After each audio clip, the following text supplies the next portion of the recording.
திருநெல்வேலியிலிருந்து ஒரு அதிர்ச்சி செய்தி.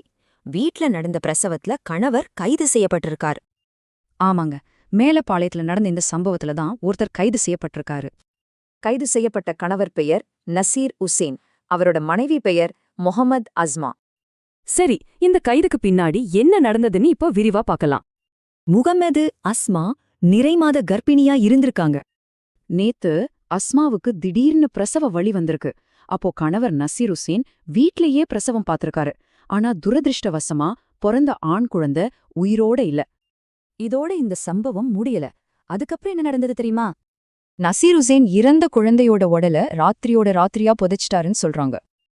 ஆனா February 7 காலையில இந்த விஷயம் ஊருக்கே தெரிஞ்சிடுச்சு.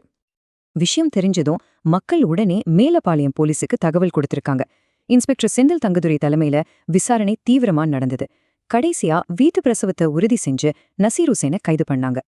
அவர் மேல இருந்த முக்கியமான குற்றச்சாட்டு வீட்டு பிரசவத்தால தான் குழந்தை இறந்து போச்சுங்கிறதுதான். இந்த மாதிரி ஒரு சோகத்துக்கு உண்மையில யார் பொறுப்பு? நசீர் உசேன் எடுத்த முடிவு சரியா தவறா யோசிக்க வேண்டிய விஷயம்.